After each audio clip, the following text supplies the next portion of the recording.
Okay. Ladies and gentlemen, damas y caballeros, leave it in the ring.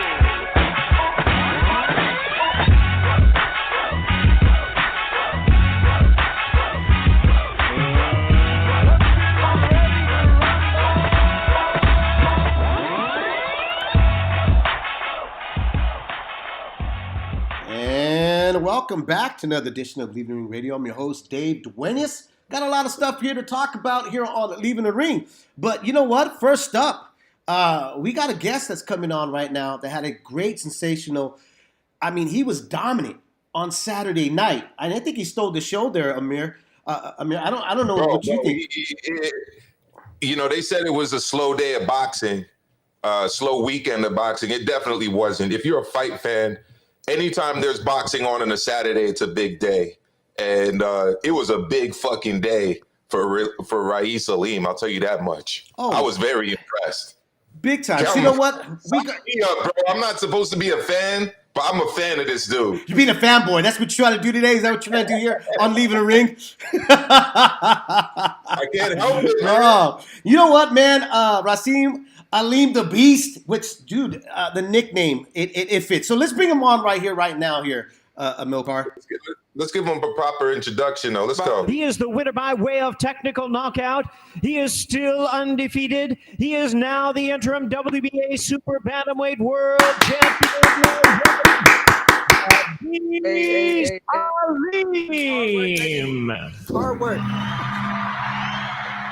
What a sensational win. First off, the Beast. Brother, thanks for coming on, man, and joining us here on Leaving the Ring. It's a pleasure to have you on, especially with that spectacular win you had over on Saturday night on Showtime. I mean, again, I'll say, I don't know how much more I can overstate the fact that I thought you stole the show. I mean, it was just, your performance was just, there's no way of describing it, but it was almost in perfection, the way you did everything.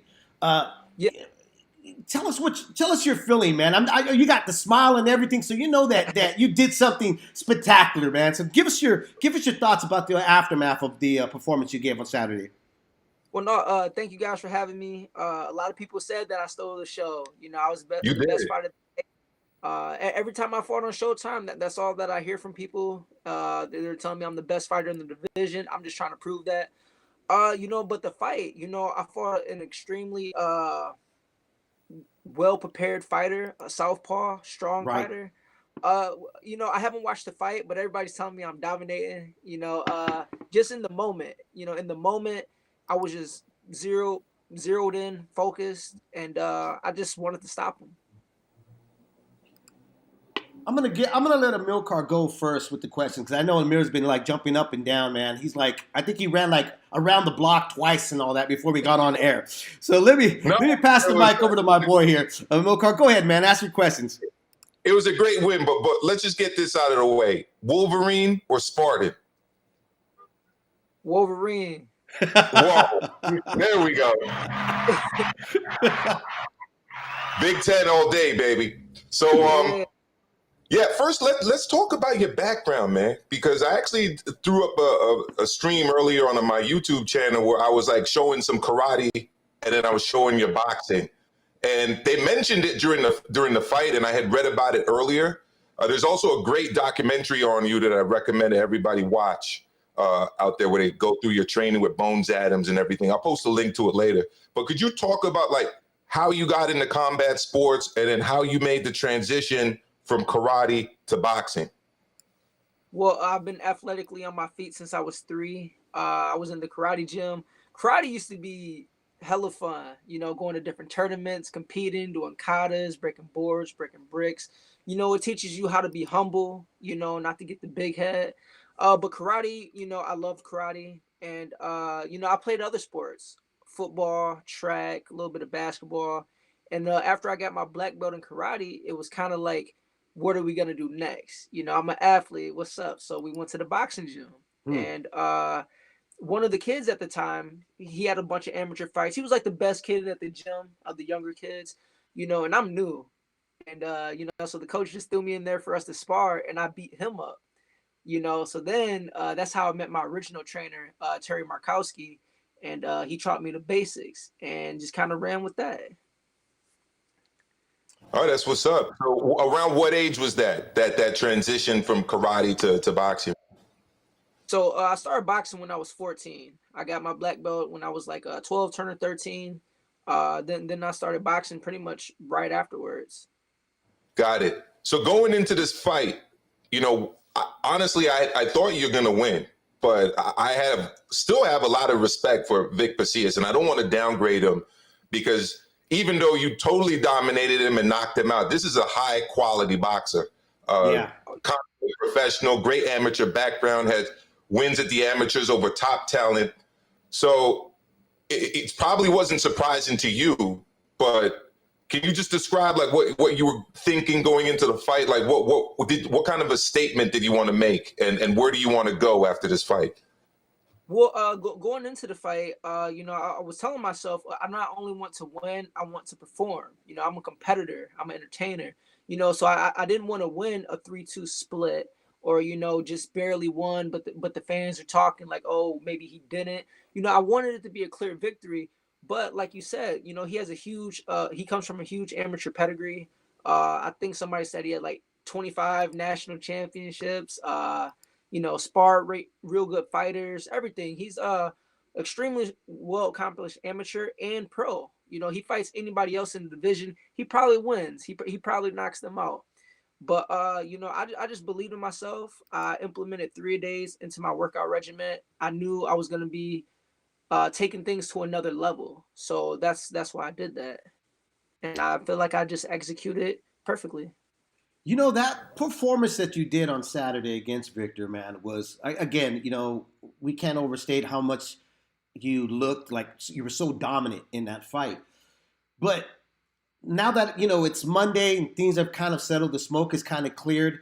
Have you and your trainers or your handlers, have you guys talked about how scary that performance was? And what I mean by that, like, do you think you guys were over dominant that it may scare off a lot of the other guys in the division and wanting to step in with you? You know, I haven't thought about that. You know, I've just been looking ahead. You know, I've been looking at the current world champions, mainly Akmadalia. You know, he hasn't defended his belts and he has 2 of them. You know, my eyes is like kind of locked on him right now. Like, I want those belts. I think he has the perfect style for us to have an entertaining fight. I definitely think I win that fight. Louis Neary, you know, he's another southpaw. Right. I think that'd be a great fight. I believe I beat him. I wouldn't be surprised if I stopped him. You know, and then Stephen Fulton, you know, he just won his belt, put on a phenomenal performance against Angelo Leo, beat him at his own game, which was a great game plan because I assumed he was going to come out and box, you know. So Right. I'm looking ahead, you know. I'm the mandatory now. Nobody's gonna be able to run. I've had a lot of fighters ducking and dodging me over the years, but now, hey, I just you know, just won my belt. So now, you know, I'm coming for the other ones now. That's it. You know, looking back at Fulton, because I know you obviously you watched it, and like you said, the game plan that he used was obviously different than we all kind of anticipated how he was going to come out against Leo. But I was talking to a few, you know, of another boxing aficionados, you know, that covered the sport, and we all were saying the same. I mean, no matter what Fulton did, it looked like he could have won inside or outside because Leo didn't look like he really had a plan to execute of Fulton fighting on the outside, right? But I mean, he was puzzled when Fulton came forward. But going back on that, I got to tell you this. I know we're going to sound like a bunch of fanboys, but bro, I was asking these other guys that watch and cover the sport. I was like, dude, you get a feeling that Aleem can definitely dismantle Fulton right now the way he looked on Saturday night. I mean, I'm not taking any credit away from Fulton, but I mean, point out to me what you see in there that you would take advantage that Leo obviously wasn't able to do at all. Well, first and foremost, I mean, if somebody is going forehead to forehead with you for 12 full rounds and you're not able to stagger them, you're not able to drop them, Right. that's a problem. you get to the elite level. You know, doing that, you know, coming up is one thing, but at the elite level, you have to be able to stop the elite guys. You know, so you know, Fulton gets hit a little bit too much. You know, if I'm able to touch him that much, I I got to be able to put him down. I got to. Right. You know, and besides that, being unconventional, you know, jabbing from a different angle or throwing a punch from a different angle, you know, I think that would kind of go in my favor. You know, Fulton's a great boxer, great fighter. He's pretty sharp, but I think I would definitely be able to overwhelm him. God, that'd be such a great fight. You know, the first knockdown was a right, and it caught him. He didn't see it coming, and it just floored him. The second one, you kind of switched to southpaw and then threw a backhand left. Can you just describe your ability to switch hit, and which side are you more powerful from? Well, you know, I'm naturally a southpaw, but you know, I've always fought orthodox. I can switch left-handed. I'm a lot stronger in the southpaw position. You know, I'm more fluid when I'm orthodox. You know, my boxing ability to do this, and that is like 100. But from the southpaw position, yeah, I'm extremely strong. Yeah, I mean, that second knockdown came from the southpaw stance. You look totally natural throwing that punch. So we got a question here from one of the listeners. He's asking, as a fighter, this is Esso Akune, by the way. He's asking, as a fighter, do you think a lot of ducking goes on in boxing? And do you take it as respect if you feel a fighter ducks you? Unfortunately, yeah, I do feel like there is a lot of ducking in boxing. But, you know, with everything going on in the world right now with COVID and stuff, we really need to give the fans what they want. You know, the best fights should be being made. Fights that people think are like years out. Those type of fights should be made really for the fans and for the sport of boxing. You know, I don't feel no type of way when I get ducked unless it's by a world champion, because, you know, I want that belt. Anybody else, it is what it is. You know, they're just a name I'm trying to cross off the list anyway. Right. So having said that, you're looking at Akhmadaliev as the next guy you want up online? Yeah, Akhmadaliev, mainly because he has 2 of the belts. He has the super belt. He hasn't defended his titles yet.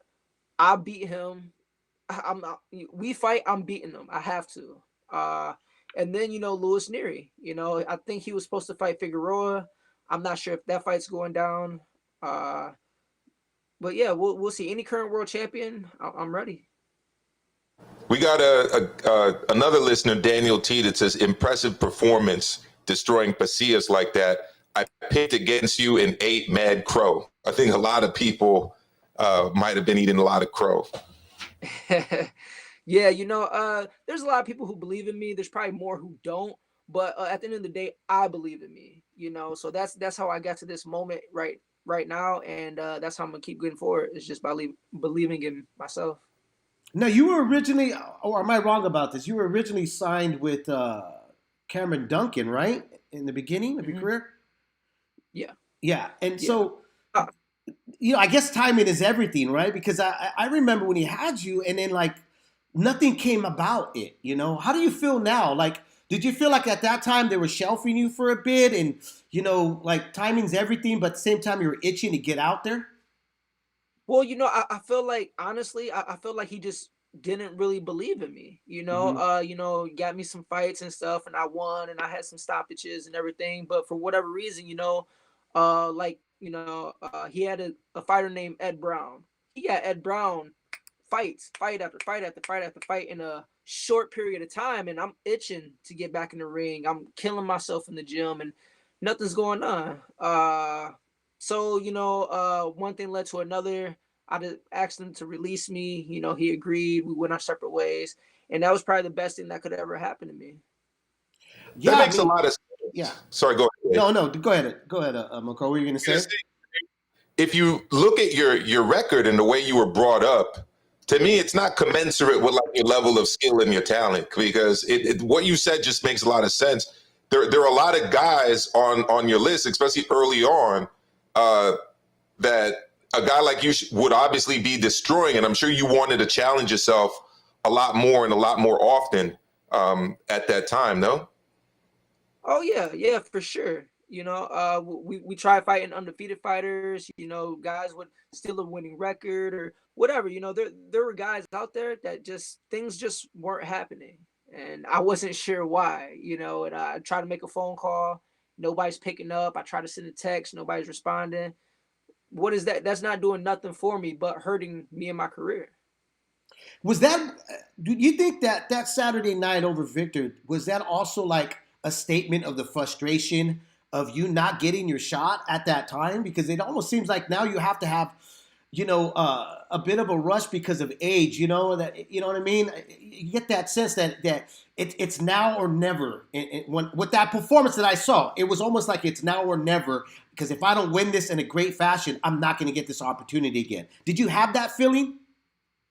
Not really. You know, that didn't really go through my mind. It was just more of it's been a long time coming. You know, I have a lot of experience. I've been grinding for extremely long time, and most of that time, I didn't know the outcome. I didn't know if I'd ever fight again. But I stayed in the gym, you know, and this was just an opportunity to prove that to everybody. I was just so focused on performing and winning that in that moment, that's all that mattered. You know, clean fight, ugly fight, dog fight. You know, if we had to go forehead to forehead, that's what we're doing. I just needed to get the win. Did you let me ask you this. Did you kind of, when you dropped Victor down, would that surprise you a bit? Or did you go, okay, I know this guy's tough. He's been dropped before. But let me just continue to stay focused and do what I'm doing. Because I got to give you so much credit, man. I mean, not only, like, you didn't headhunt. Like, you basically, and I was doing live tweeting when you guys were fighting, and I was pretty much telling my listeners that you pretty much made sure that you covered every part of his body. Like, you touched every part of his body. You didn't get, like, super focused on one particular part of Victor's body in that fight. Yeah, no, yeah, you know, I'm not a headhunter. You know, I'm gonna take what you give me, or I'm gonna or I'm gonna create it. You know, I haven't seen the fight yet. I'm probably gonna sit on it for like a good month, and then I'm gonna sit down and actually watch it and kind of break it down a little bit. But what was your other question? The first question. What, when you dropped them, did it give you that sense like, oh, wait a minute, this might be a little easier than what I was anticipating, or did you just go, okay, this is the plan? That we kind of saw this might happening. Honestly, I didn't even know that he's been dropped before, and I was surprised when I caught him with the right hook and he fell, or like, you know, when I dropped him, I wasn't expecting that. I just knew he was the way he was coming forward and the way his hands were positioning. My trainer from Michigan, he told me that when he throws his punches, he keeps his hands down. You know, so I knew at some point in time I was going to be able to throw a right hook, right overhand. And, you know, I just kind of timed it perfectly, caught him right on the money, and he dropped. Well, this is what it sounded like right here. Oh, what a sweeping right hand by Aleem! Yeah, nah. Oh, man. Yeah. That was great. I was like, holy smokes. I you know, I'm leaning back, and then all of a sudden I'm leaning forward, and then I'm getting even closer to the TV. And I have like an 80-inch TV, bro. I was like this close to the 80-inch TV, you know. But yeah, go ahead, Amilcar. Yeah, I mean, last question really from me is about your relationship with your trainer. You know, you're from Michigan. I'm guessing you're out of Las Vegas right now, right? You relocated out there. So yeah. How did you end up doing that, and how did you end up linking up with your trainer? My original trainer, who is Terry Markowski, he lives in Michigan. He's still part of Team Aleem and everything that goes on, just, you know, with COVID restrictions and whatnot, wasn't at the fight. So when I came to Vegas, it's like, okay, I got to find a gym. I got to find a trainer. Kind of traveled around a little bit, went to some different gyms, kind of talked to some different trainers. I started working with Bones Adams, you know, great guy. We have a great relationship. He was training me at one point in time. We decided to go our separate ways, just, you know, different fighters and whatnot. So then I decided to link up with my homeboy Bobby McRoy, who is my current trainer. And when I first touched down in Vegas, he was one of the guys in the gym. We would kind of hit mitts and do this and that. If I needed somebody to work my corner in sparring, he would just show up and, you know, work my corner and stuff. And this was like, you know, some years ago and everything. And after me and Bones kind of went our separate ways, I gave him a call and we talked, and we decided to make it happen. And I believe I've gotten a lot better. We have a good relationship, and yeah. You know, let me ask you something, because this has been a debate on our show and you know, other sister stations that are part of Leaving the Ring. Belts. How important are belts to you? You know, like, you know, you got the interim belt, you got the super belt, all this stuff. You know, do you think that, is it really important to you, or do you feel like, you know what, it doesn't matter as long as I get the undisputed title? Is that, you know what I mean? That's all what fighters are seeking for, or is it? Well, ultimately, the undisputed title is what every fighter should be seeking. You know, because Right. otherwise, like, what are you doing? You're just fighting just to fight? No, you know, the undisputed title is what every fighter should be striving for. That's what I'm striving for. That's what Ahmadalia currently has, and that's what I'm gonna take from him. But besides that, the other belts, they matter to a certain extent of what you've accomplished. You know, being a number one ranked contender, you know, winning the interim belt, being able to have a mandatory, you know. But I don't really think that gives you any bragging rights. Like, oh, I got a belt. Like, no, get the undisputed, and then you can brag like that. Exactly. No, I agree with you on that there, you know. In a perfect world at 122, I mean, it's stacked. There's a lot of fights there. In a perfect world, if you can be your own manager, your own promoter, what would be the lineup for you? Ahmadalia, Lewis Neary, and then Stephen Fulton. Yeah, that would Yeah, be a great. that'd be a lineup. I mean, whether it was Fulton first or Neary, but because Neary and Figueroa probably won't be fighting, I want Ahmadalia first, Lewis Neary, then Fulton. I have no Paulo that's in our chat room on our listeners. He's asking, can you ask what is the ideal schedule would be for 2021? How many fights per year? Oh, well, since I already fought once, I'm looking to fight at least 2 more times, you know, so you figure mid-year, summertime, and then 1 more time before the end of the year, November, December. Man, that'd be great. Good. That'd be great. Sounds The Beast. That's why they call him the Beast. You know, that's it right there. Hey, I want to again thank you again for coming through, man. I know you got a very busy schedule. I know that a lot of folks want to interview, and I just want to thank you and Mario Serrano for allowing you to come through on Leaving the Ring and joining us, man. Look forward to having you once again here on the show, man. It was a lot of fun, and thank you for answering all of our questions. Yeah, no problem. Thank you guys for having me. Stay tuned. You know, big things are coming up, and I'm gonna be ready for it all. Well deserved, bro. Well deserved. You know. We wish you the best, my brother. Yeah. All Well right. deserved, brother. Okay, man. Thanks very much. There we go. Let's run it back one more time, Dave. He is the winner by way of technical knockout. He is still undefeated. He is now the interim WBA Super Bantamweight World Champion, Rais, the Beast Aleem. Hard work. There you go. I got to tell you, you know, I knew the kid was talented, and Yeah. I knew that you know what, this kid obviously it's gonna prove where he stands in the division. And like I was saying, like we were like little fanboys for the moment there because of the dominance that he had over Victor. And Victor was no slouch, bro. Was not a slouch at all. No slouch at all. I No. thought it was going to be a very competitive fight. Before we got on the air, I was actually saying that I don't know what Al Bernstein was watching, man. He called it a close fight multiple times. Yeah, So I didn't see that. in the 9th or 10th round, he was still acting as if Pasillas had a shot. I mean, he'd been down 3 times, three separate rounds. I mean, I think that he thought maybe Pasillas, because Pasillas did have power, was known to come off the canvas. You know, I mean, he had came off the canvas before and turned things around. So I thought maybe that's what he was referring to. But at the same time, I did see, like, I honestly, I even said this to you earlier. I was like, I think I think Al's kind of like taking.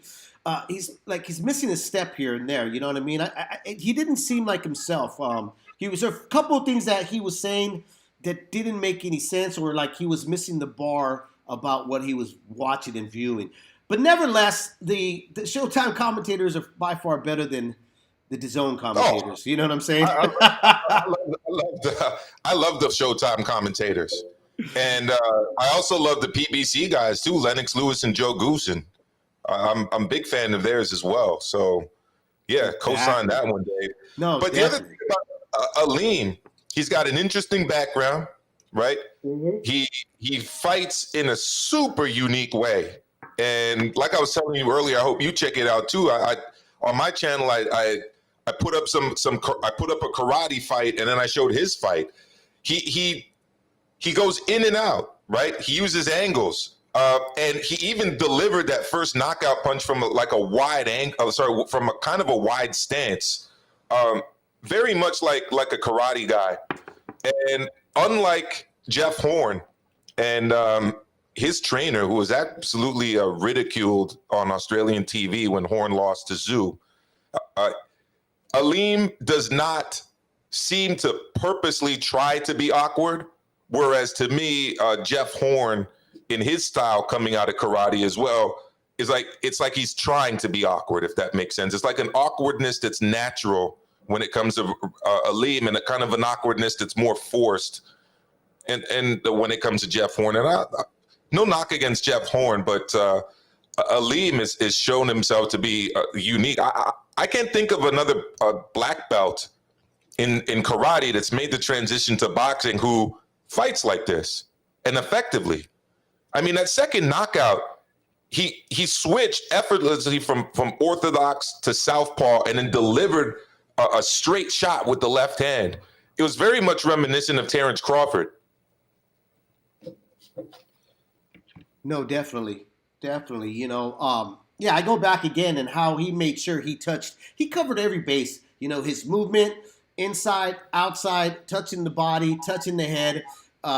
Every punch that he basically utilized every punch you can throw against Victor. And it was a beautiful performance, man. I was in awe, to tell you the truth, because I was like, this is how you're supposed to box. You know, this is how you're supposed to fight. And especially at an elite level like that. I mean, he left you thinking, bro, he's a problem child for anybody at the 122 division right now. I would not call you crazy if you picked him over a lot of the guys in that division. I wouldn't be calling you crazy at all, because it's a very difficult style to prepare for as well.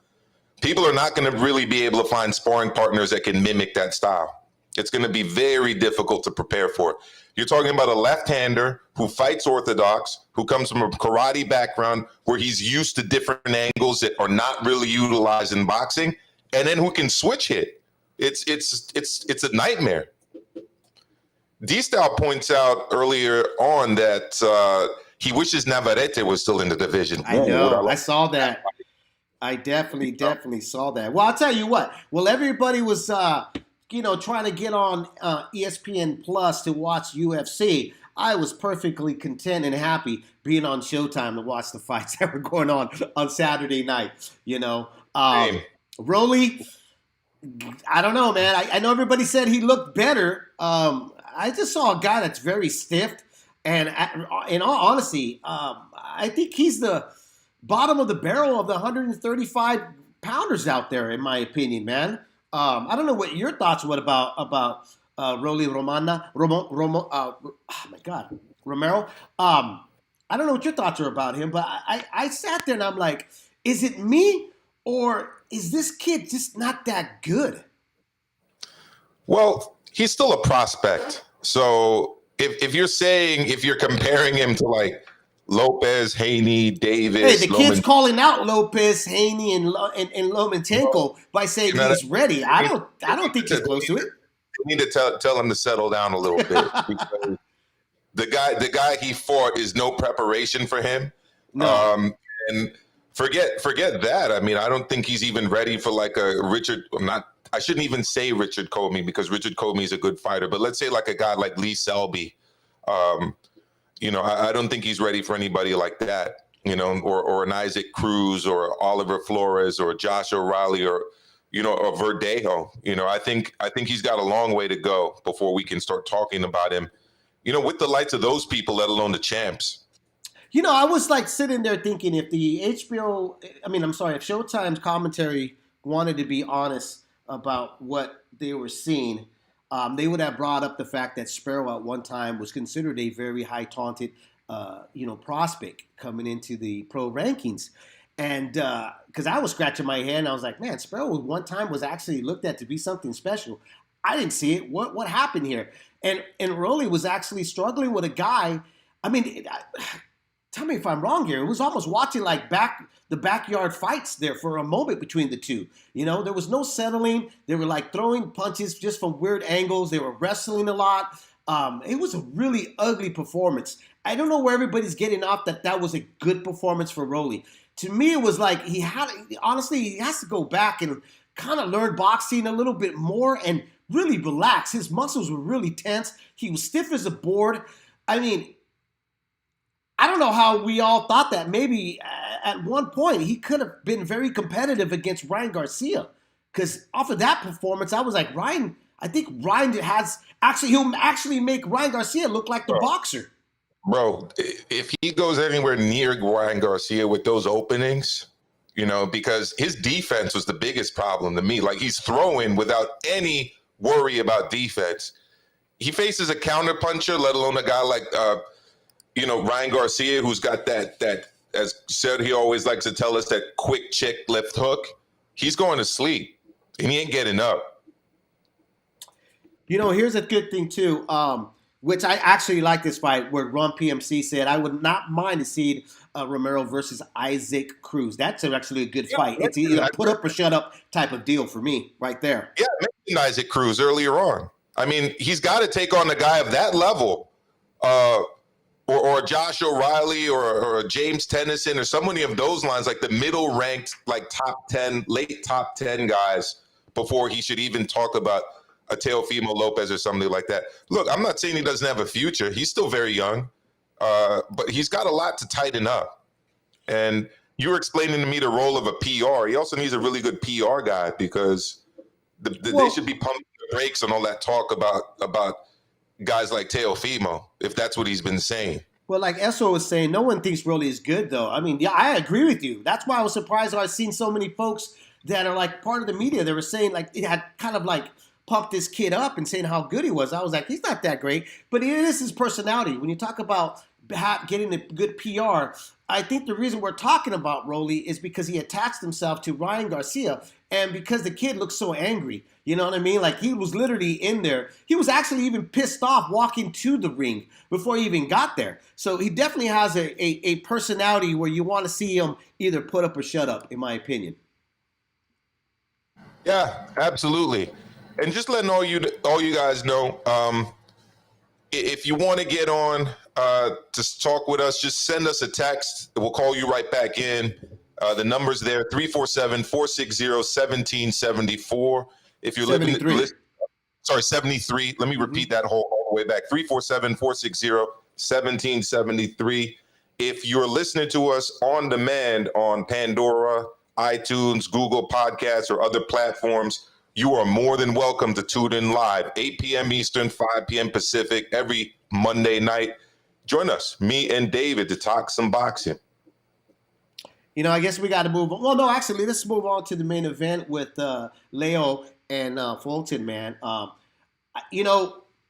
Watching Leo, my thing is that watching his corner, give him in the late rounds, actually being honest with him, saying, son, you need a knockout. You got to go out there. Fulton was definitely there was a lot of close rounds, but you can always sway those rounds with Fulton. I didn't have a problem with the scorecards at all. I thought Fulton did more than enough to win each round. The most I think I gave Leo was like 2 rounds in that fight. But when you hear the commentators saying, like Raul Marquez, who does a phenomenal job, he was saying, Fulton needs to fight in the outside. This is where he's at. Bro, I was like, he could fight inside, outside, because it didn't seem like Leo had a a clue what he was going to do next. You know, he was struggling a little bit with the inside fighting. And when the guy got on the outside, he was struggling even more. And they were saying that was the game plan because they thought that that's what Fulton was going to do. And I was like, okay, well, where was the game plan at? You know what I'm saying? There was no cutting off of the ring. There was nothing to set up into, to set up Fulton to slow him down. It was almost like they just, kind of fall around all around the ring. And I just thought it was really bad. I like the kid Leo, but you got to give kudos to Fulton. They went out there with a perfect plan to take the title away from the kid. Yeah, and it didn't really seem like Leo had much of a plan B. I mean, it was just more of the same each round. He was trying to win the inside battle and getting touched up on his way in. And then on the inside, he was kind of getting dominated. It's tough. Honestly, it was a bad style matchup for him. It really was. It definitely was. And you know what? With a kid that doesn't have much power, here's another thing. They have worked on Leo's perfection of going to the body, attacking the body, which he does phenomenal work, okay? Fulton was doing it back to him, though. Which means that that's what they worked on as well, is to attack Leo's body as well. But if you're going to teach a kid how to attack the body, you got to teach the kid how to block protect your body. And I didn't see any of that in that fight. And that kind of proved when you started saying Leo kind of just, the tank starting to empty out with the body shots from Fulton, Definitely the kid can go back to the drawing board. He's got a solid chin. Unfortunately, that's what kept him in the fight. Good thing that Fulton doesn't have like Aleem's power, because I think he would have rocked him more. But it also shows that Leo was able to rock Fulton. I don't know if you saw that. I believe it was in the third round. He was able to catch him and knock him, and rock him back a bit. Actually, give him wide eyes when Leo landed a good overhand right. But I go back again with this whole body work. He does phenomenal work in attacking that body, but you got to go back to the drawing board and show the kid how to protect his own body. Because I think that's what really, honestly, he allowed the fight slip away from him because of that body attack. He did. And, Fulton also dominated kind of the pacing of the fight as well. He boxed at his own pace. And when he wanted to fight on the inside, he fought on the inside. When he wanted to take small breaks on the inside, he had no problems with grappling for a few seconds, right, to kind of stunt the work that Leo was trying to get off. It was really a masterful performance. And, sign me up for Fulton against Aleem. I'd like to see that. I'd like to see Aleem against all of these guys. I got Aleem, to tell you the truth. So do I. I don't think Fulton has the power to keep Aleem off of him. To tell you the truth, I think the beast would be all over him. G-Funky Boxing puts Leo looked bad. I think Fulton made him look really, really bad, to tell you the truth. Look, Leo is who he is. He's a very limited fighter, okay? And that's what I mean, that you got to have a little bit more of that arsenal when you know that you don't have that punching power. There should have been a plan B, plan C, along the lines of the plan A that they had. But again, I didn't see no plan A here, Amilcar. Guys that are tuning in, I didn't see an A plan because they keep saying that they were expecting Fulton to fight on the outside. Okay, when he did do that, was Leo getting the better of the two? No, he wasn't. No, see, when Fulton was fighting on the outside, he was just trying to get on the inside. And when he got into the inside, he was getting beat up on the inside. I mean, it just wasn't a good look. He was, look, once he was losing on the inside, the fight was over. Here's the thing, though, with Fulton and Aleem. He just fought the conventional man's fighter in Leo. Everything Leo did was pretty conventional. Aleem is the unconventional guy's fighter. Everything he does is unconventional. He's going out at 45 degrees on the left, 45 degrees on the right, attacking at 45 on both sides, hitting from the left hand, hitting from the right hand. And as you pointed out, Dave, it was body attack, head attack, various parts of the body, whether it was the chest or the middle of the belly, both sides. I mean, he was just touching them up everywhere. Yeah, and you know what? They weren't always like solid shots, but they were arm punches to keep you guessing where is he going? Where's he going with this? And you saw that with Victor's face. Like, he was like, what is he going to do next? How is he going to start off? even though Victor was catching him with some shots, but it wasn't consistently, even like he would throw a big shot and maybe land, but then when he tried to finish it up with another shot, Aleem already attacked him. You know what I mean? He was already punching in between those punches. So Aleem's speed too, which is you got to give him credit for. Aleem's got some speed as well with those punches, those variations of combination that he throws. My man Outlaw just said something in the chat that I just made saw me that. Yeah, I'll speak to it real quick. Look, if anyone has an issue with anything I say, lines are open, dog. I don't have a problem debating anybody. So if guys from the LDBC are going to call me this or that, that's fine. But you're talking to a Marxist, far left, radical, a black man. So go ahead. I really don't care. Just to let you know, Outlaw, it's already been. We've already received the emails, the flood of emails. Okay, and it's perfectly fine. We're. It's not like we've never been in the line of fire. Leaving the Ring has been in the line of fire. Let's move on, man. Thanks for the heads up, because I know you remember the family, so appreciate that. Yeah, definitely. Let's move on to the next big news here that we've been hearing here, okay? Because on Saturday night, you did have the UFC. Conor McGregor was supposed to make his comeback on a rematch against this other kid. Don't ask me about who he is because I don't watch UFC a whole lot.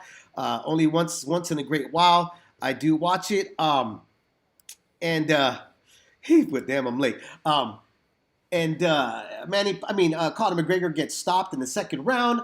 And it obviously took the other fight that was on the table, which was supposed to be later on Conor McGregor versus Manny Pacquiao.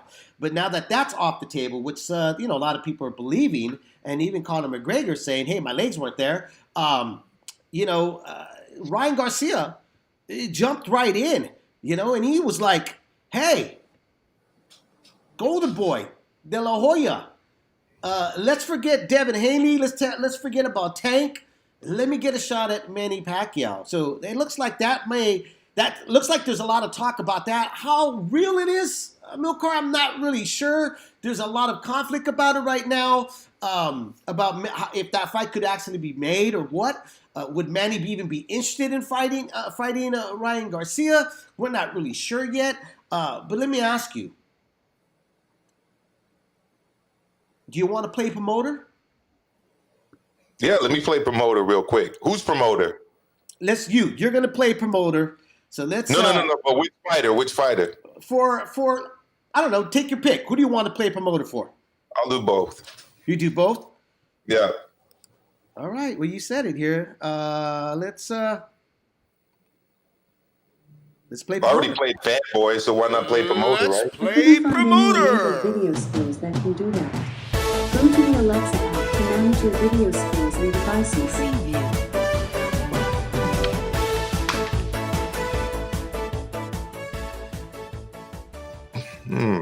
All right, promoter time. All right, so I'm promoter. I want to make the most money here out of this fight, right?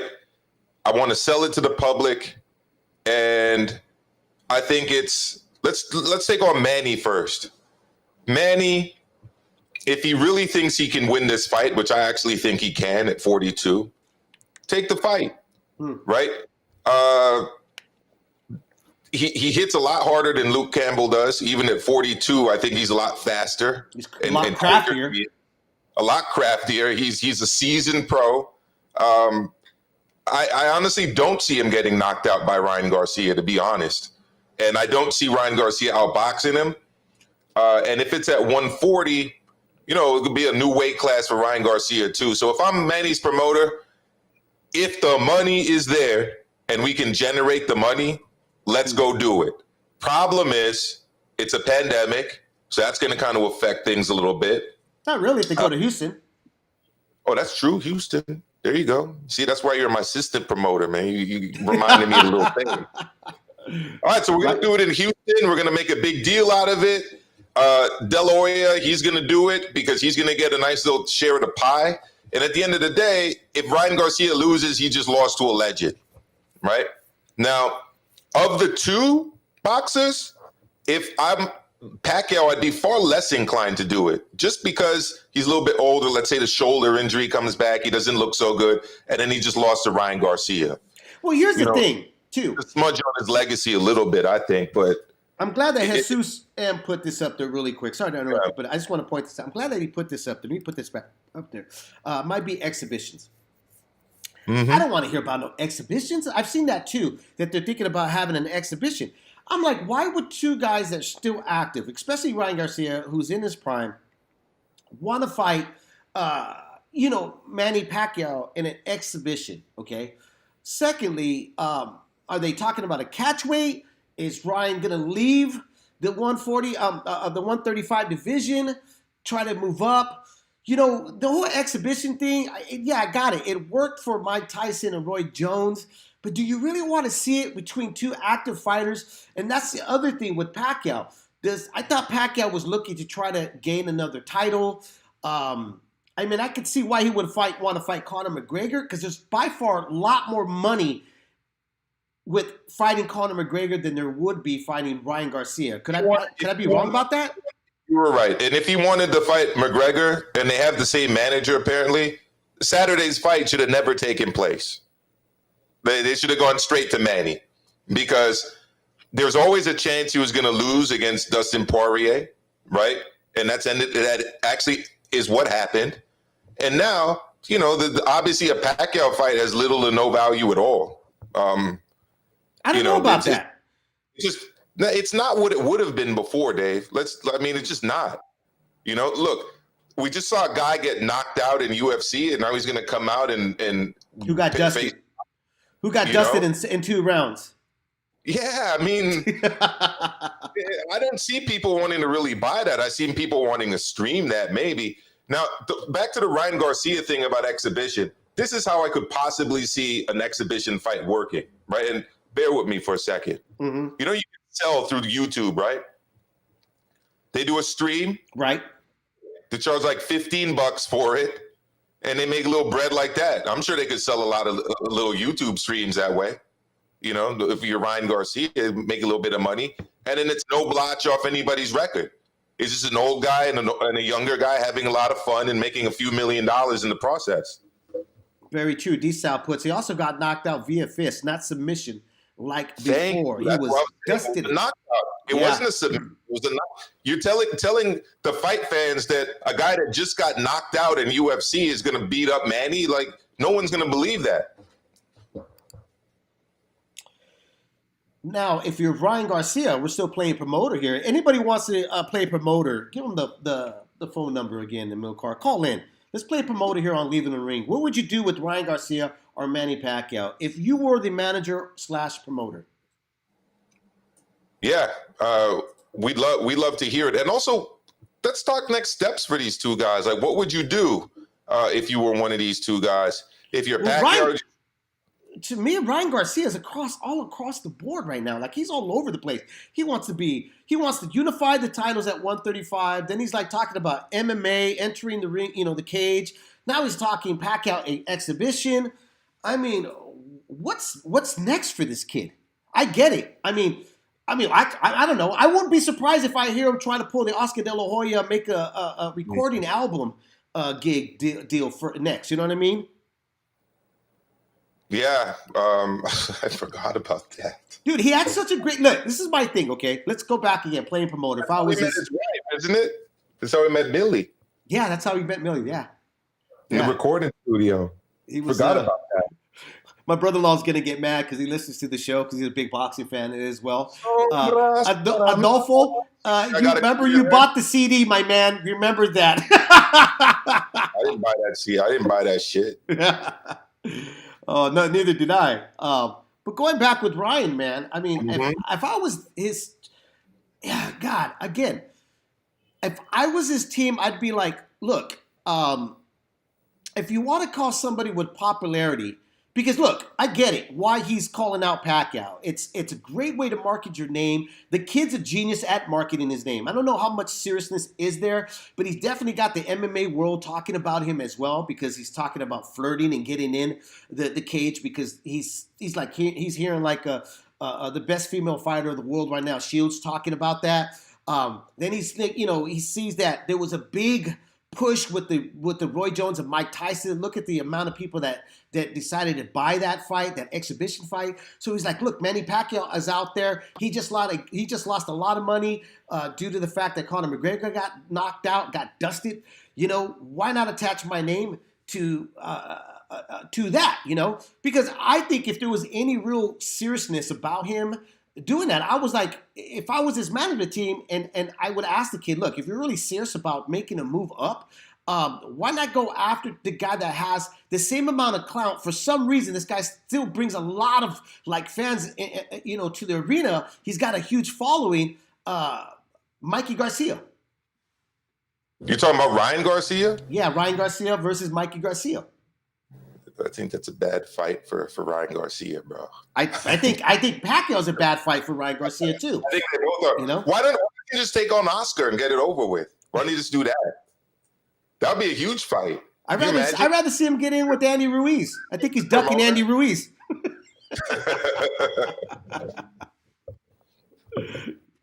No, I would honestly, if I was Team Garcia, I would say, hey, let's focus on the guys that are in our division right now, and then let's kind of wait.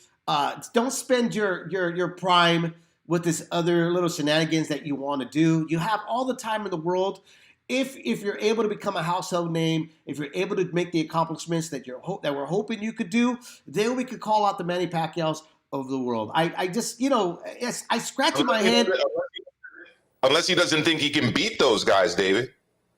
Because if you don't think you can beat those guys, might as well lose to a guy out of your weight class and make a lot of money. I think he thinks he could beat those guys. I don't see any lack of confidence with that kid. Yeah, well, then he should go do it. Now with Pacquiao, if I was Pacquiao team, I'd be like, yeah, well, what's the biggest option? You just lost Conor McGregor. I still think you can still make that fight because there's a lot of UFC fans that would still tune in to see Conor McGregor, especially with Conor McGregor saying, we're not getting hit in the legs. My legs weren't there. There's a lot of guys that will still buy in that Manny's a smaller guy than Conor McGregor. That Conor McGregor lost to a guy that's 155 and probably came in at 170, right? Manny is obviously a guy that doesn't balloon up that much, right? I think they could still sell that fight there, in my opinion, to a lot of casual fans that would want to watch this. Now, if that's not on the table, Errol Spence, which I don't think he wants. I don't think he wants that fight. There's not a lot of big money in that fight for him. I think it'd be a great fight, but I think it's a pass of the torch, in my opinion, if he was to get in with Errol Spence. If not Mikey Garcia, if not Floyd Mayweather, then yeah, Ryan Garcia. Yeah, I can see that. But, look, the fight I want to see Ryan Garcia in there with is the fight he called for initially, which is Tank Davis. And that's what I want to see. If he can't get the Tank Davis fight, then give me some Devin Haney. I'll be honest, I gained a lot of respect for Devin Haney over the weekend. I saw an interview he did with Max Kellerman, and he didn't back down at all. He was direct, forceful, but also very respectful and held his ground. At the end of the day, he's making the case that Lomachenko didn't want to see him at 135. It's not his fault that he has that belt, Right. And Teofimo Jr. should face him. I'd also like to see that fight with Teofimo and Haney, mostly because, look, we all know how talented Devin Haney is. We just need to see him against top-tier competition. And I think that's what we're calling for. We don't want to see Devin Haney against any more 40-year-old Yuriorkis Gamboas. No, we don't. But unfortunately, you got two of the best 135 pounders, and actually, with Top Rank, and then you got the others, the recognizable 135 pounders with Golden Boy. I think Haney needs to just like what he's doing. Unfortunately, we're supposed to have him on today, but we had to reschedule it for next week because I had a lot of questions for him as well. I think the right move is to start speaking up, Emil, because just, that's that old saying, a closed mouth don't get fed. Yeah, closed mouth don't get fed. And, boxers, unfortunately sometimes have to do these things and make fights for themselves. You know, I responded to one of G Funky's posts this morning. He was showing a video over Twitter of Mayorga Forrest, which was a fantastic fight. At least the first one, in terms of how surprising it was to everybody. I was literally shocked when it happened. And really? You were shocked with that fight?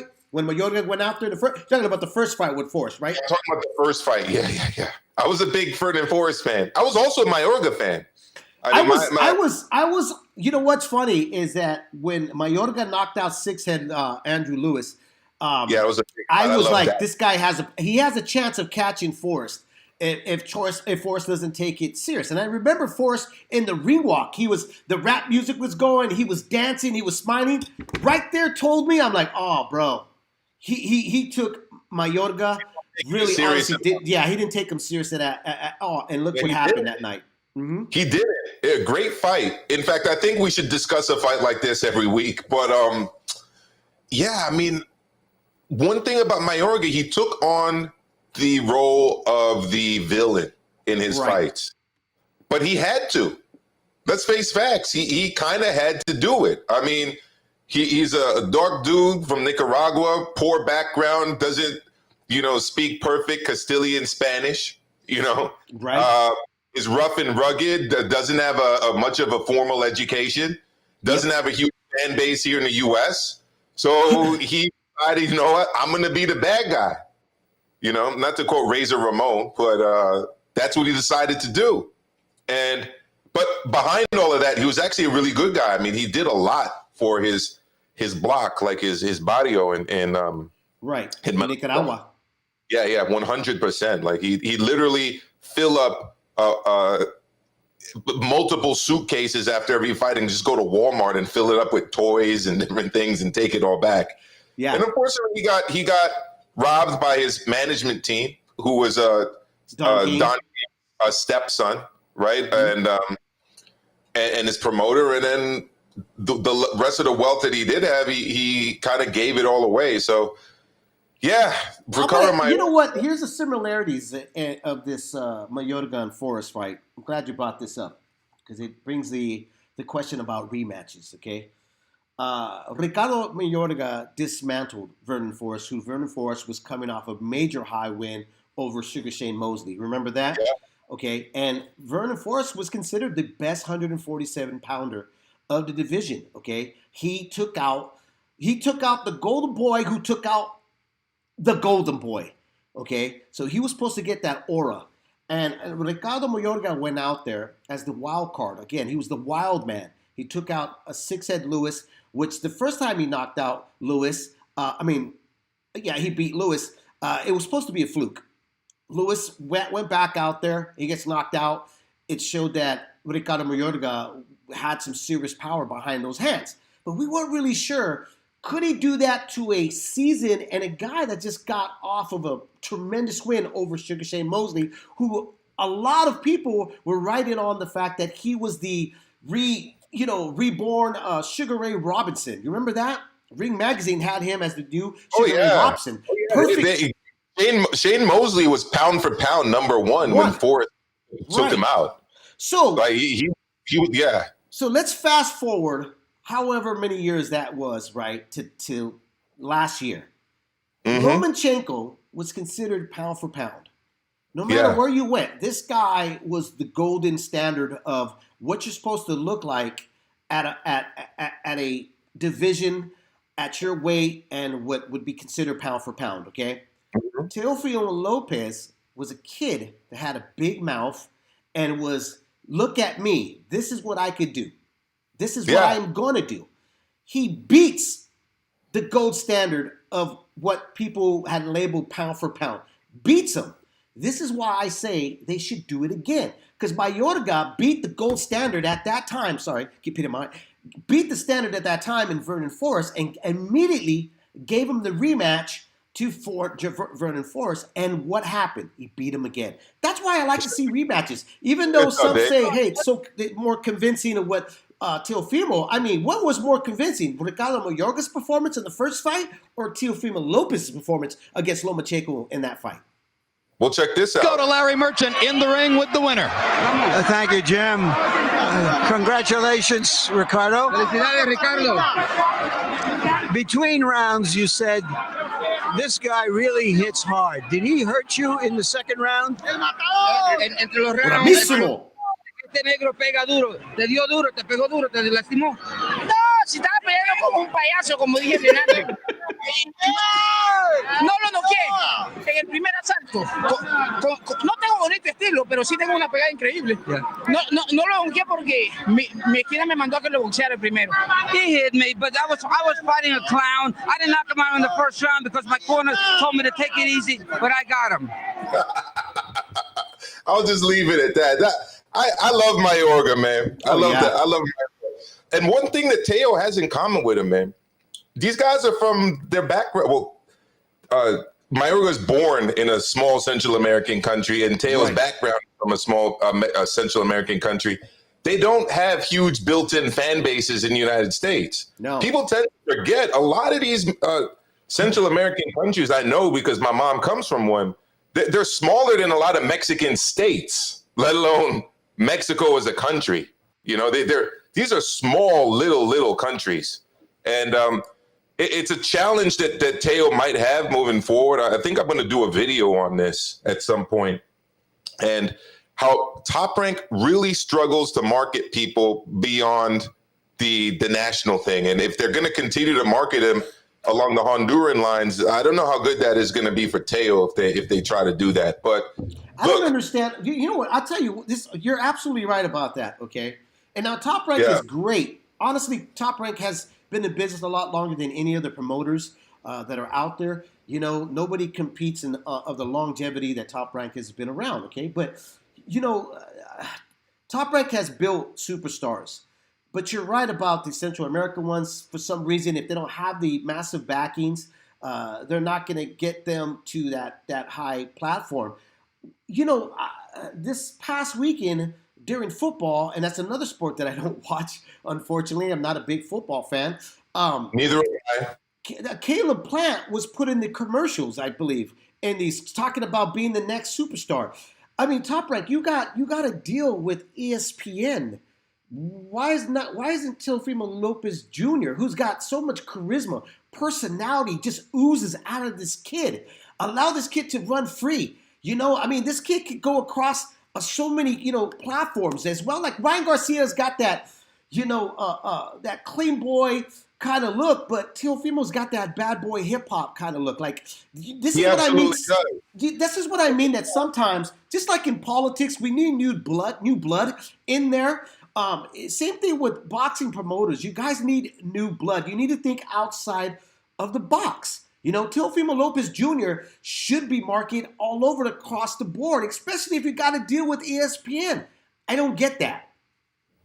Well, I don't know if you saw the video that came out from Mikey Garcia talking about Top Rank over the weekend, where he says, fuck Aram, and then he talks about how people make more money after they leave Top Rank. The truth of the matter is Top Rank, as he said, does a very good job at developing fighters. Yes, that's true. But once they get to a superstar status or trying to approach that, right? Mm-hmm. That's where Top Rank totally drops the ball. I mean, I don't know if I agree with that completely, though. You know, well, look at it. Floyd left, Oscar left, Cotto left. These are all of the names that Mikey was dropping. I'm paraphrasing Mikey here. I don't want to take credit for this. They all made more money after they left Top Rank and became bigger stars. I mean, but they had to be a star before they could leave them. They couldn't just left, you know. What's surprising with Mikey Garcia, I mean, and that's what I was talking about earlier. Let's talk about Mikey Garcia a little bit here. What did Mikey Garcia really do besides getting in with Errol Spence to be kind of in the same lineup with Manny Pacquiao, you know, the De La Hoyas? I mean, think about it. He's a big money draw. He's a big money draw, but with really the credentials of what any of these other fighters have accomplished. Am I right? One of the things, you know, I think it was Doug Fisher at some point, maybe last week, sent out a tweet where they were like asking for fights you wish you would see and that didn't happen. And I mentioned Floyd Casamayor. I mentioned Floyd Kostyazu. Right. Honestly, Garcia Lomachenko is one that I should have mentioned, because I honestly still think to the day that at 135, Mikey was gonna beat Lomachenko. Exactly. I just wish that had happened, because he was not going to back down. He was not going to be intimidated. And Mikey is a master of timing and distance. And that's really what's needed to fight Lomachenko. And he would have given him a hell of a fight. Memo Castro put out there, fellas, I heard Theo may fight in Miami, and you'll be surprised how many Hondurans would show up. Yeah, I mean, I'm not saying that he, I think that Theo has the backings of the hardcore fans. And I think he also has a lot of fans of the Mexicanos and, other Latinos and all that. What I'm saying, I think what you're saying as well, Amilcar, is this should be more marketing, though, to make him a crossover star. The way they're trying to do Caleb Plant, and let's be honest, Caleb Plant does not carry this. I mean, he's a very skillful guy, but we haven't seen. I mean, we're never going to see it from Caleb Plant. The power. Teofimo, to me, is a package. He's got power. He can box. He showed he can box. He's intelligent. He's got it all. Charisma. He's got the personality. I think he's the whole package, in my opinion. What I'm saying, and I mean, look, part of, anyways, I don't always got to get into my family background, but my family's like all mixed up from Central America and the Caribbean. Right. I know the region like very, very well. And I just think that the national ethnic marketing strategy of Top Rank is not going to be effective for Teofimo. I think you hit the nail right on the head, David. They've got to go at a broad range of urban, hip-hop listening, active, guys that like respect like the real ones, if you know what I mean. They're the respected dudes that talk their shit and back it up, right? We're not gonna need to see Teo coming out to like Honduran music, which by the way is like punta music mostly, for those of you who don't know, which is like a Garifuna style of music, and that's not gonna work. There's no equivalent of the mariachi band that's gonna work for Teofimo Lopez, right? He's not that dude. He's from the United States. Right? He speaks English first and foremost. Right. And he's marketable in the way in that you can market Ryan Garcia, as you said. He should be mainstream, for lack of a better word. Right. They don't need to go like the Jaime Munguia route with Teo, because that shit's not gonna work. Puerto Rican Rum says, Miami would be a good city for Teofimo. He's also loved in Brooklyn. Absolutely. Yeah. He's got that Brooklyn vibe, man. Yeah. He's got maybe to the Barclays. But honestly, guys, and I'm being real honest here, correct me if I'm wrong, but like I don't remember Miami for the longest while being like a hotbed of boxing. No. I just don't see it. I think they'd have more success if they even took him to Montreal, right? And Jesus says Central America doesn't follow boxing. Yes and no. I mean, look, Chocolatito is a huge following in Nicaragua. Yes. Right? And there's been a lot of Panamanians, too, with a lot of following in Panama. But it's usually local. It's right? the access, though. Let's be honest. United States. It's not in the United States. Right. But it's the access. This look, it's not that there's not a big following. It's the access of them visually being able to see fighters, that's where the problem, kind of lays. But the internet should help them out a little bit more, But yeah, I agree that what Mikey was kind of saying about Top Rank, but I think that Mikey's been a little bit biased because they had history. The biggest win that Mikey Garcia has on his resume is defeating Top Rank out of his contract. Let's be honest. So I think some of the stuff he's saying is kind of biased because Mayweather, De La Hoya, even Pacquiao. I mean, they were superstars before they left, Bob. And yes, they made more money, but that's because they had to be developed to that point. So I don't know. That's my feelings and thoughts about it. Yeah. Who knew that we knew so many people here that were Punta fans in the chat. I thought I didn't know anybody would even catch that reference. Punta is a Garifuna music popular in Belize, Honduras, and Guatemala. So yeah, we got some real ones in the chat. Thanks, guys. Hell yeah. Let's get to, let me ask you this. Andre Yes, sir. Ward said that in an interview saying he would rather fight Anthony Joshua than Canelo if he was to come back to the sport. What do you think? You know what? Andre Ward, when he came out of the Olympics, I had a chance to go see him. When he fought, I believe it was Boone who dropped him. I can't remember who it was, but I was there. I was covering it at the Tati Palace. And I was interviewing him. I had a one-on-one sit down with him. I'm talking to him. And I remember the number of times I end up interviewing him, he keep bringing up the heavyweight division. This is back when he was at 168. He keep talking about how his biggest dream is to go to the heavyweight and win a title there in the likes of what Roy Jones did. Again, this seems to be the flirtation of him saying, if I make a comeback, it would be against Anthony Joshua. Now seeing that Anthony Joshua's got a solidified deal to face Tyson Fury. Amilcar, guys, what do you guys think about this? Is this all fluff talk here, or do you think Andre Ward could seriously make a comeback? And what do you guys? I mean, how do you guys see him trying to come back as a heavyweight? You know what I think speaks loudest to me about this? That he sees Canelo Alvarez as a tougher fight than Anthony Joshua, and I got to agree with him. Yeah, I got to agree with him. Yes, there's a chance of getting knocked out, but I think if you're Andre Ward and you look at that fight, you're saying to yourself, "Look, this dude's bigger than me, but he's a lot slower. I could see his punches coming. You know, I can move out of the way. I'll get into clinches with him. Motherfucker doesn't even like to box on the inside anyways. So, you know, let me slip shots, counter quickly, move him around.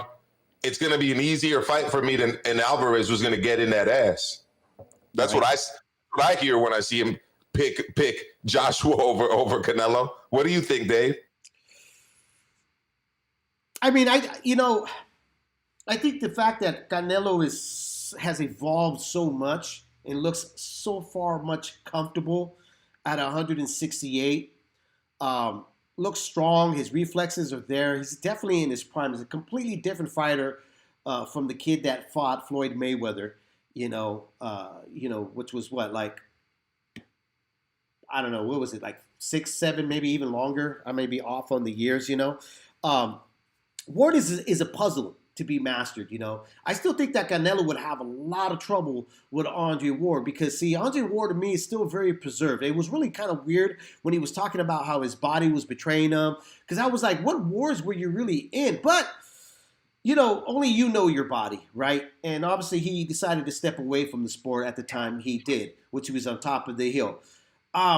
Even if he was to make the comeback, I don't know. I might be crazy, but I'd still probably pick him over Canelo. Anthony Joshua, I don't think I'd pick him over that, man, to tell you the truth. I think that's all wrong for him. Anthony Joshua is a massive athletic specimen, and I don't think Ward carries the power to keep him off the way Andrew Ruiz or any of the other heavyweights were able to keep him off of him. If he gets touched by Joshua, it's lights out. It's good night, Irene. It's over. All right. But I guess he thinks that he won't get touched by Joshua. I'll tell you what, though, Canelo's going to touch him up real nice. I'll tell you that. I think both of them touch him up pretty nice. It just depends on who and how well he can. I think that Canelo's going to give him a lot more tricks in the bag, and I think maybe that's why he's saying I don't want Canelo, because he would have to be more of that ring rust is going to have to be shooken off before he gets in with Canelo Alvarez, because there's just so many different faces that he's going to end up going up against with Canelo Alvarez. He's the counterpuncher. Canelo was known as a counterpuncher. Now we've seen Canelo as a pressure fighter, and he's gotten a lot better as a pressure fighter. The head movement alone is going to cause a lot of problems for Andre Ward's jab. The counterpunching, the speed of Canelo is going to cause a little bit of Ward, but I think Ward is just intelligent enough to make these adjustments and to close that gap and frustrate Canelo Alvarez. But I could see why, like I said, go back. I could see why go after a guy that's going to show me so many different faces of his style, and then I might have to be the top, at the top level of my career going back as a comeback. That makes no sense. Anthony Joshua, you know what you're going to get with him. There's not really much to figure out about Anthony Joshua. You could tire him out because he's going to throw his loads. He almost did that in his comeback fight. So you could do that. And I think that's what Ward's seeing. And I think also too, Ward's height can also honestly cause a lot of problems for Anthony Joshua, in my opinion. Make Anthony Joshua start punching low. He can get down lower. And the one thing that Andre Ward has always possessed and he's mastered is the jab to the solar plex and the sword jab. He's phenomenal with it. He's always been great with it. He was able to really hurt Kovala with it, and he's been able to hurt a lot of his opponents with that, just the jab alone. So really interesting fight, man. But I would, if he was supposed to make a comeback, I would probably lean a little bit more with the Anthony Joshua. I could see that maybe, but who knows? What do I know? Speaking of the man we've just been talking about to a certain extent, Canelo, I know you wanted to talk briefly about him re-upping with the zone for 2 fights. The Yildirim fight followed by, I guess, what would be Billy Joe Saunders, right? Because he wants to unify the belts. I don't have a problem with it. I was actually debating someone on the roundtable, Leaving in the Ring roundtable, Thursday nights, 8 p.m. Eastern, 5 p.m. Pacific time on D-Styles channel, that I don't have a problem at all with this Canelo fight coming up with Yildirim. I really don't, David. The guy fought last month, and he's about to fight next month. I just don't see how you can complain about that, especially when the 2 other belt holders in the division didn't want to smoke. They didn't want to fight Canelo, right? No, Caleb didn't want the training camp wasn't long enough. I don't even remember what Billy Joe's excuse was or reason was. So yeah, let him fight you. Oh yeah, the money. Money. Look, I think there's a double-edged sword here for Canelo, because you can make the argument of this, okay? When he got in with Kellen Smith, did he take any damage? Did he get any cuts and bruise? Did we end up getting an interview from him the way we got it from Gennady Golovkin after he had finished off his fight with Danny Jacobs, talking about soreness? We didn't get any of that. Nah. So I see that fans that were like, you're going to fight this guy next when you really weren't even touched against Kellen Smith. Why not go after BJ Saunders if you're going to do this 2-fight deal? Well, the only logic I can have with this is that I agree with you. I don't have a problem with it, but I do have a problem with it. I would have liked to see him go immediately after, BJ Saunders or even Caleb Plant. But those 2 weren't willing to play, roll the dice with them, and they needed the time. So, but here's another thing we have to take into consideration. Canelo signed with the Zone, was promised a certain X amount of money, didn't receive it. So Canelo and his team had to figure out another way, another route of getting some money to kind of, compensate what they lost. So that 2-fight deal, taking the mandatory, why not? I'm going to get paid good for it. They're willing to sign me in a 2-fight deal. I'm a free agent. This is what free agents do. We don't make large commitments. I made a short commitment. I'm fighting twice this year. Then I move on and hopefully make a deal with PBC or where else at. Okay, Top Rank, whoever wants to, be part of the Canelo sweepstake. But again, I do understand the fans that are hollering and pounding the table going, why this mandatory fight? This mandatory fight that makes no sense. This is a pick'em fight. This is a bullshit fight. I want to see you fight the best. I'm with you on that one. But at the same time, I think that, again, like you just mentioned right now, Amil, is the other guys weren't willing to join him in the dance floor. So what are you supposed to do? You got to stay busy. The guy was almost out for a whole year. Yeah. A whole year. But if your argument is that he took no damage, he took no,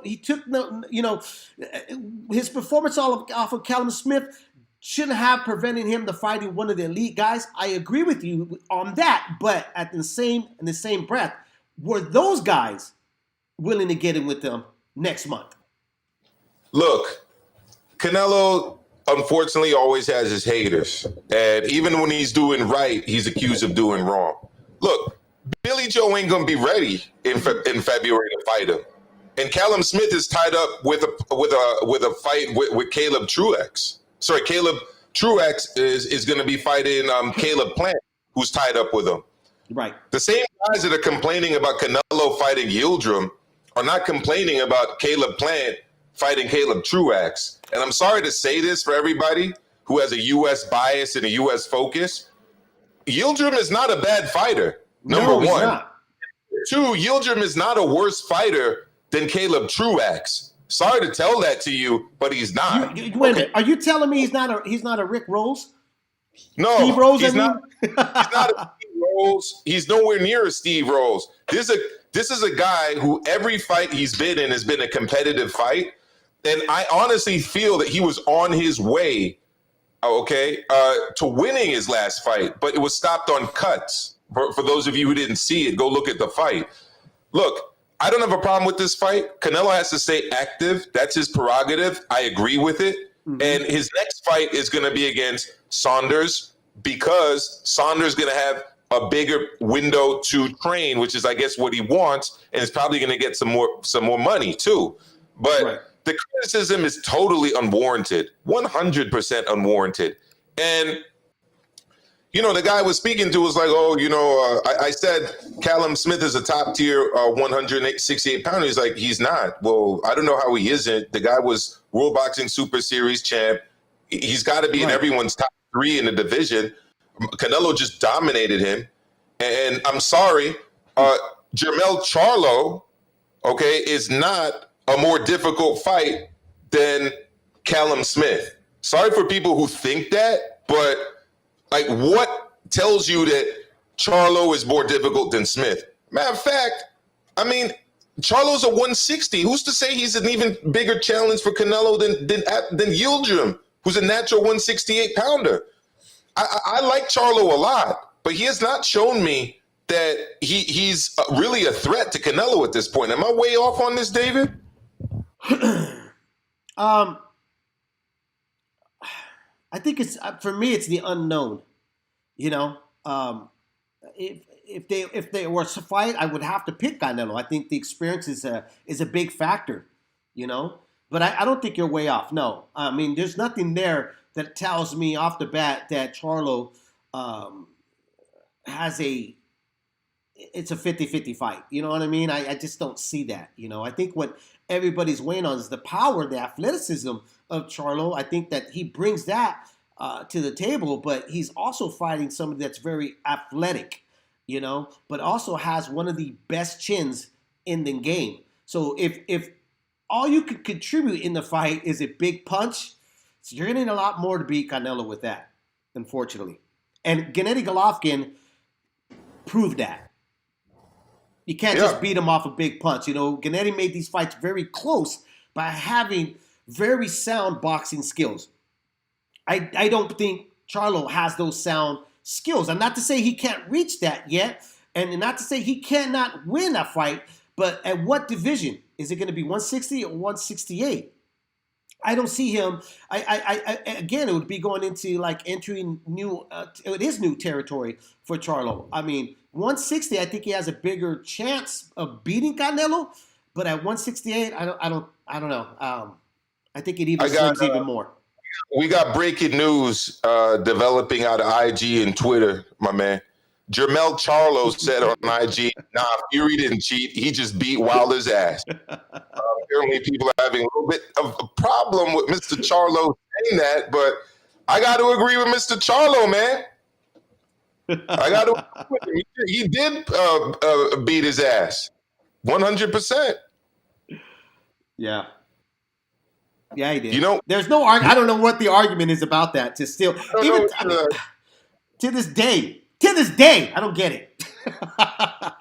To this day, look, I said to the homies that sent it to me, I said, look, real recognize real, but it also recognize fake, right? Those were some real fake motherfucking excuses about the loss to Wilder, to Fury. They were just no real person is going to look at that and have a different opinion than what Charlo said. Sorry. So I want to see what all these channels, the Glovegate conspiracy channels and everything else, what they're going to say about this. Well, let me ask you, are you excited about Anthony Joshua versus Tyson Fury now that they have inked on the contract? I mean, they did, right? They did ink this already. Woo! This is moving forward, right? I'm excited, my man. I'm excited. You know, my prediction as of now, you could put me on the record. You could write it down. Okay, you get a little pen out. Okay, I'm getting it right now. I'm getting it. Go ahead. Write it down, man. All right. I'm putting a reminder on my phone. Good. Fury in 6. Fury in 6? Fury in 6. I said it. Wow, that is a bold prediction there. Hold on. But say it again, but wait. Go ahead.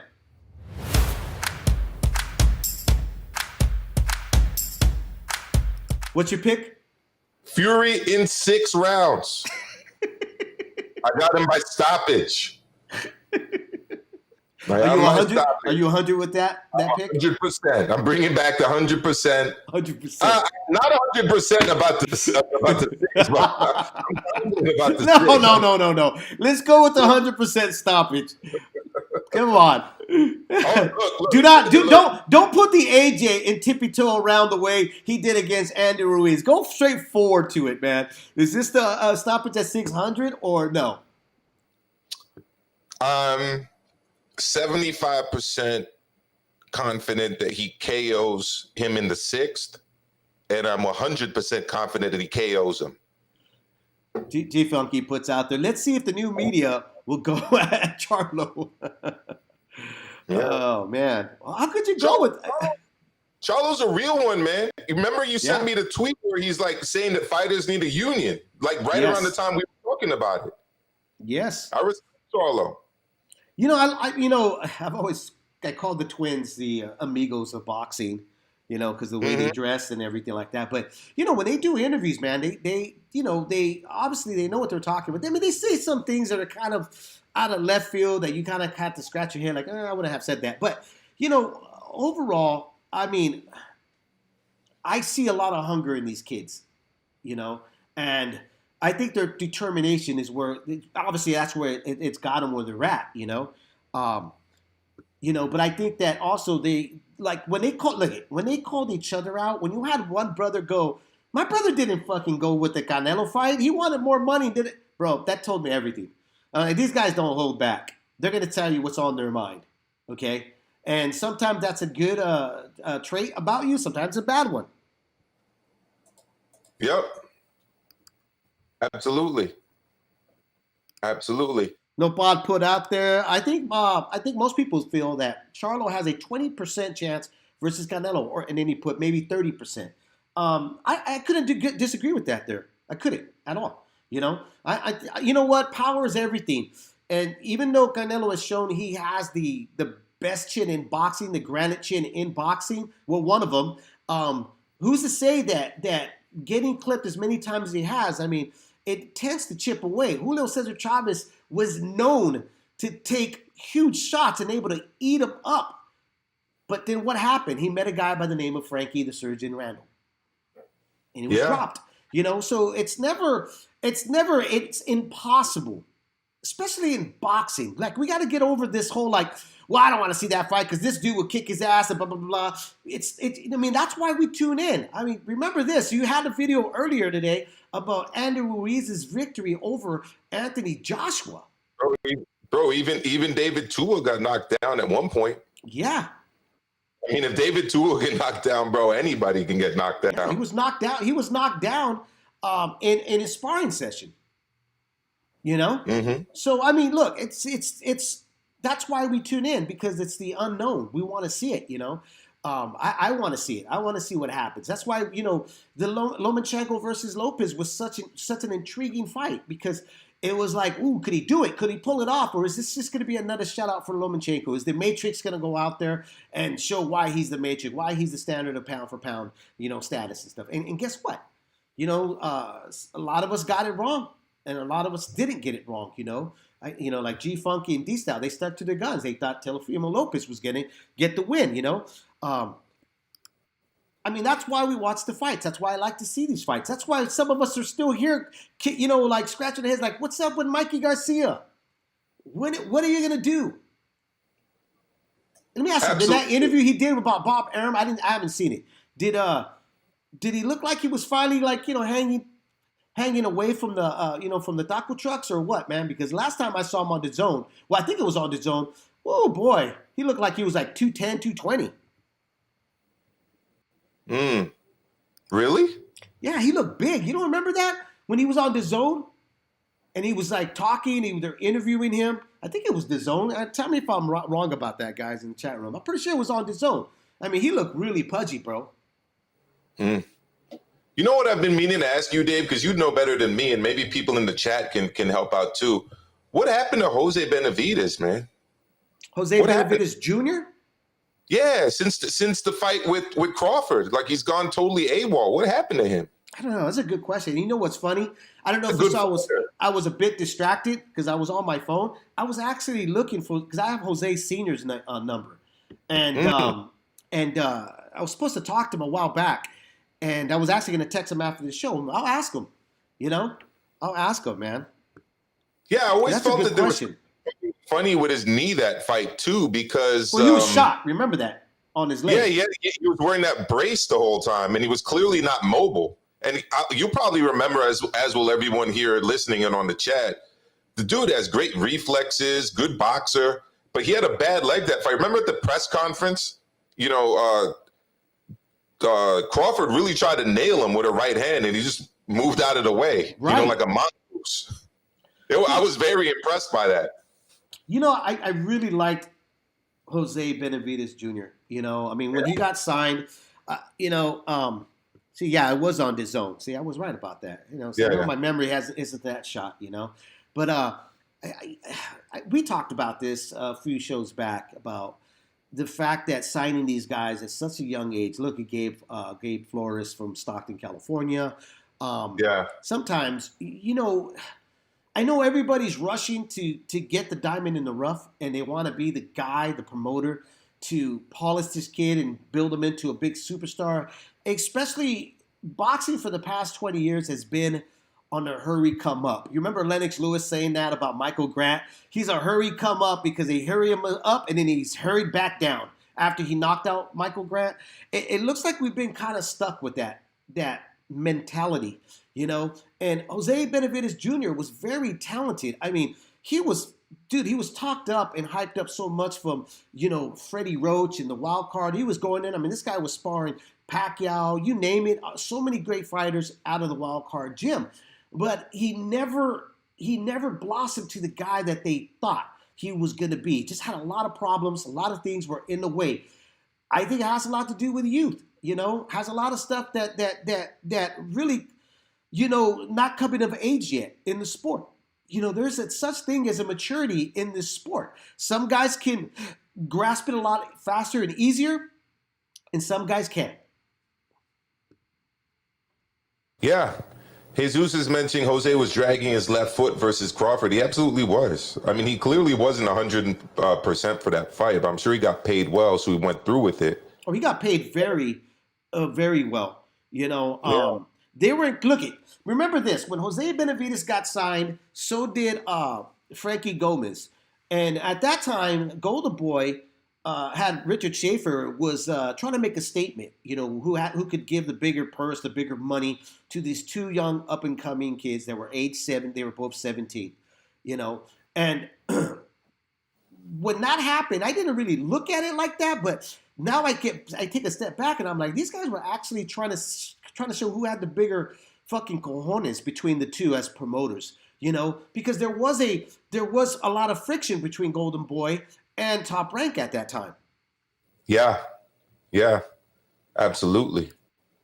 Now, Shoe Shine Boxing, what's up, brother? You know, Gabe is being brought up too slow and careful for my taste.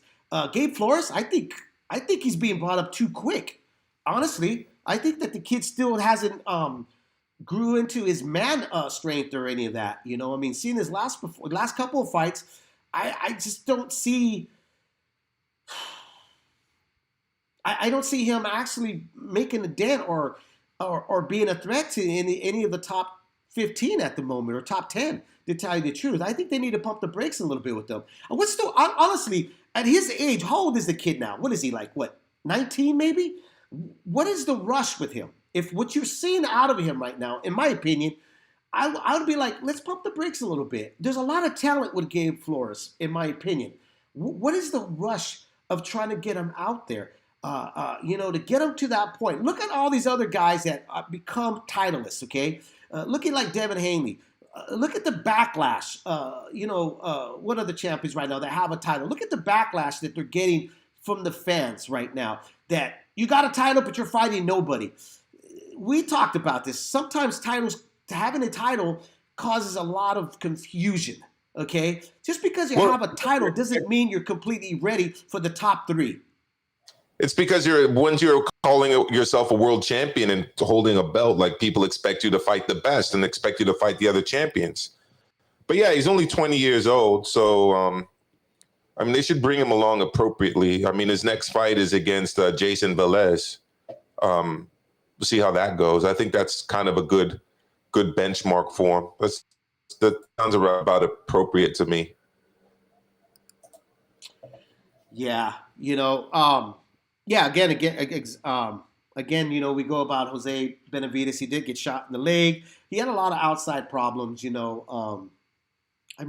could see it, obviously, what happened with David Benavidez, the whole cocaine thing issue, So no family's perfect, okay? No, you know what? They're a family of great fighters, man. Yes, great talent. Mm-hmm. Great talent. And their father should be proud. They just got to get these guys back in the ring, man. Yeah, exactly. It makes you wonder if they would get somebody to. Who was the name of that girl that did an interview on DAZN that told Ryan Garcia's dad he had great sperm? Oh, wow. I think it was Katie Abdo, right? To be sure. Maybe she's a little. I shouldn't say it. We're professionals here at the end of the day. Yeah. Sure we are. All right, man, let's get into this weekend's fight schedule. A lot of fights have been canceled. Kovala, obviously, failing a drug test. And so the fight was called off. It was supposed to be on DAZN. That no longer Can you get your opinion about that now, David? Because you're a little bit shy to talk about it before the B sample came through. Can you finally speak your mind? You know what? What's really to speak on? Shame on you, boxing. Again, this guy's come with a lot of problems. He's got I don't know if his lawsuit is finished about the assault on a woman. He's got a bad track record. As much as I like the Crusher in the beginning, and again, we go back to a lot of these personalities in boxing. They come from very bad areas. They're fighting to get out. It doesn't mean just because they fought to get out of there, it doesn't mean that they leave those habits behind. We can't forget they're also human. But because of that, should we be so forgivable? Should we not have standards in boxing? Should we not put them to a standard?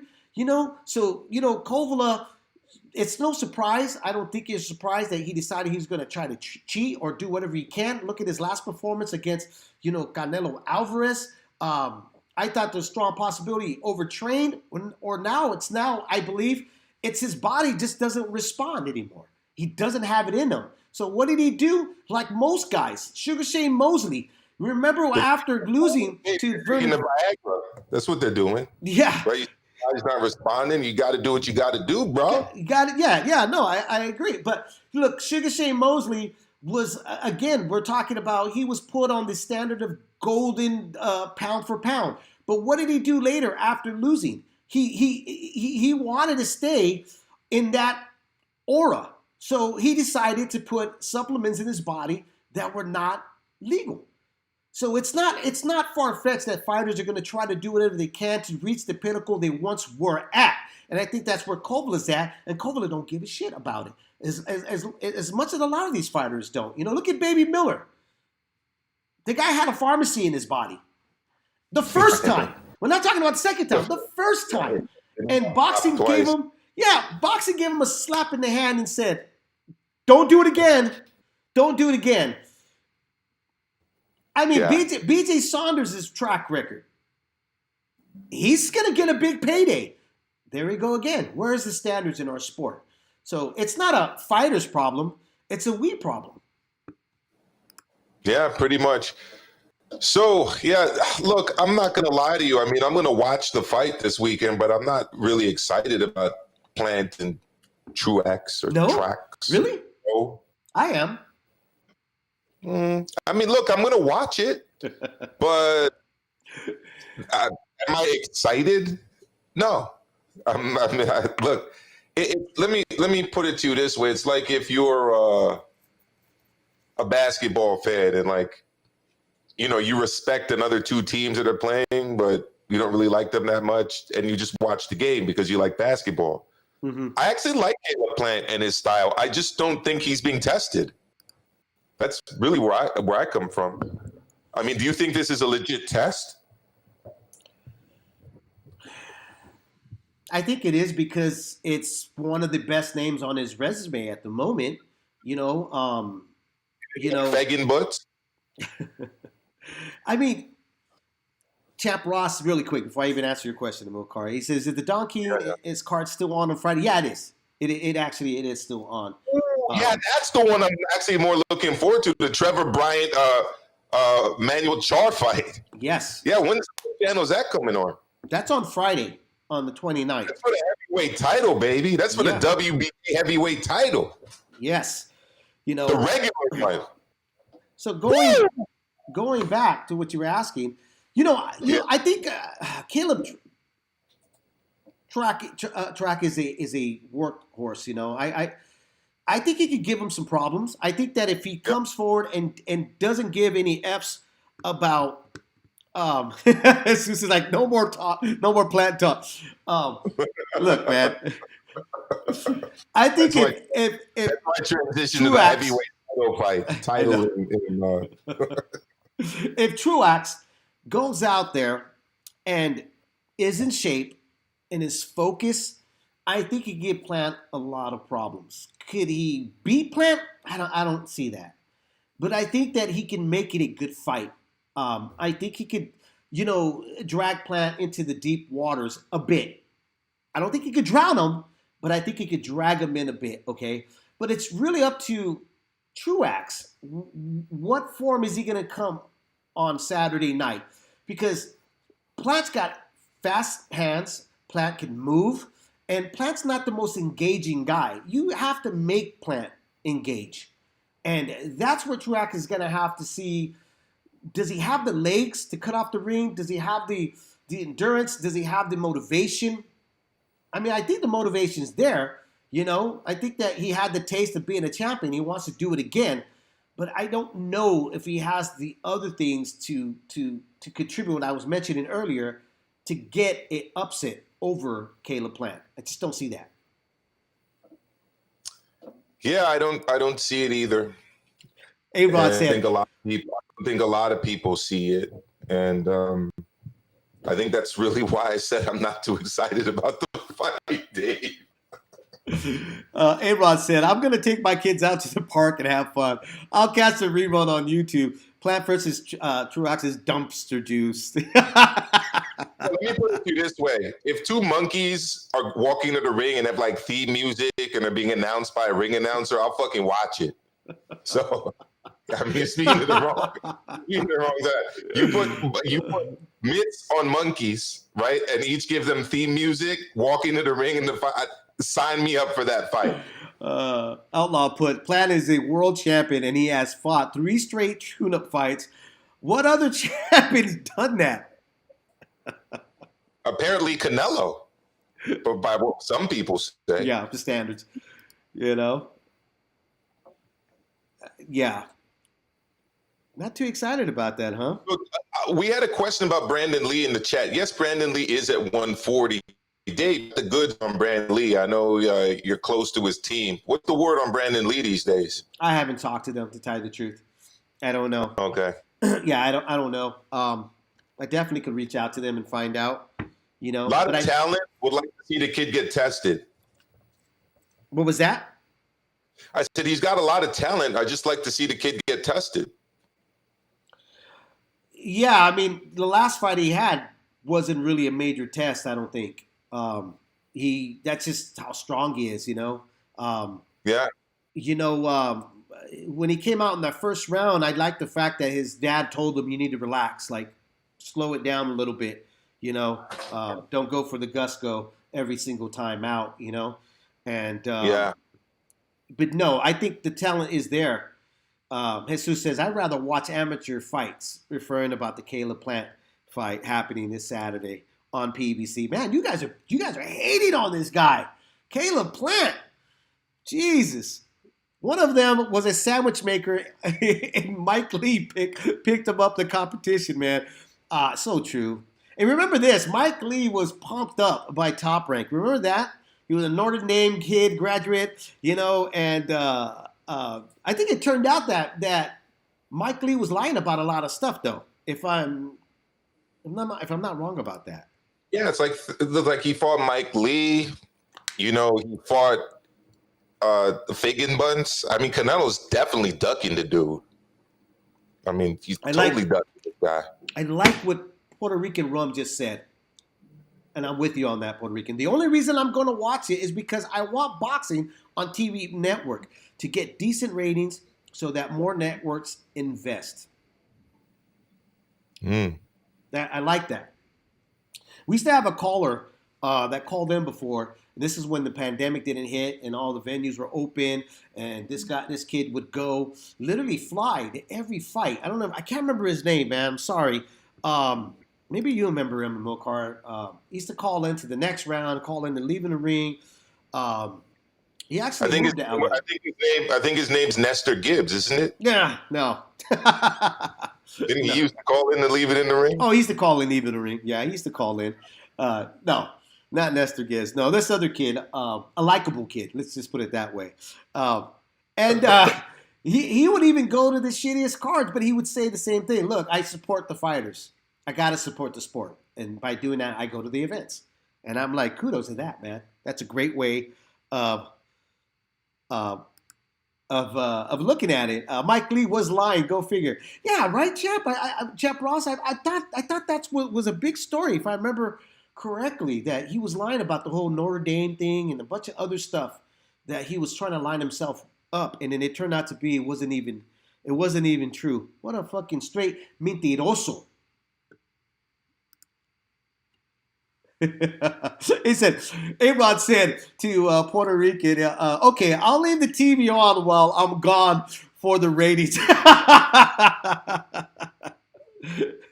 That's a great move right there, man. All right, but really quick, what's your pick for Caleb Plant? I know we're bagging on him pretty hard here. I have Caleb Plant winning the fight, using the jab, boxing from the outside, doing what he usually does, tight defense. Not overcommittal to anything. And if he does hurt Truax, is it Truax? Truax. I think it's Truax. Caleb Truax. French name is Tro, but it's pronounced Truax. But nonetheless, Truax. Yeah, I see him cautiously seeking a knockout if he does get him hurt. I don't think he knocks him out. No, I don't think he will either. Yeah. I said if he does get him hurt, cautiously seeking it. Yeah. I just see him boxing behind the jab, to be honest, and doing his usual thing. Yeah, that's what I see too. You know what? There's just too much money down the line for Caleb Plant. If he doesn't get Canelo, I think that's what they're aiming for. Hopefully, is getting that Canelo fight. I'm hoping. I'm hoping we don't hear the excuse of another. I need 6 months to a year. Actually, I need 12 years to get prepared for Canelo excuse. If not, David Benavidez, I hope he gets that shot. That's the fight I think a lot of us want to see. I mean, that's what just put Plant versus Benavidez could be a very big fight one day. Problem is that the division is very shallow, so they can't build that fight with good opponents for them to prove themselves. Blue, I agree. Yeah, I agree with it. Yeah, definitely. Just let your Esso's a player on the Michigan Wolverines, man. Senior guard, just say. Sorry to blow up your spot, boy, but I love my Michigan Wolverines. Yeah, yeah. So yeah, I agree with that. I agree with that assessment all the way. And that's why I think that Plant. I mean, the way they're pushing him as being the next star, he's got to do something more than just the advertisements. I mean, because obviously his promotional company PBC believe in him.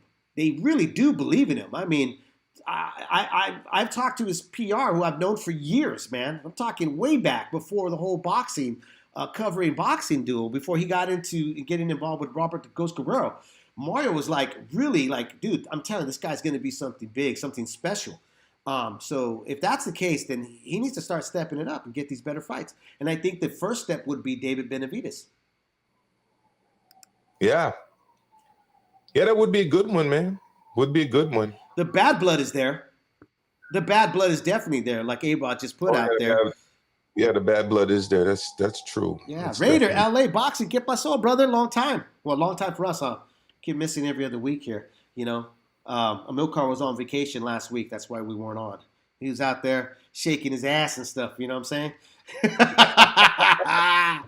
Oh man. Yeah.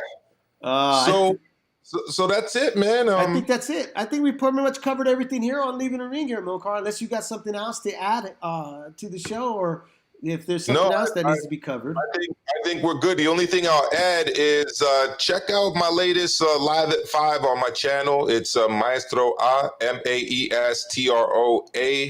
I put up a little upload, or actually it was a live stream before this show, just talking a lot about our guest.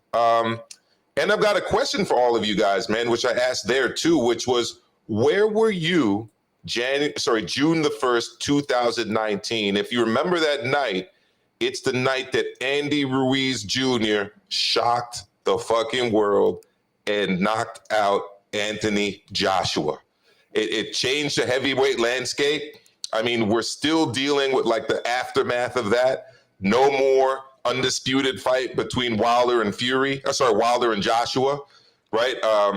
Everything's turned to shit really since then for these fighters, because he totally disrupted everything. Don't forget the WBC ranking with Dillian White changed totally, because White ended up fighting Povetkin, and we see him lost his ranking, right?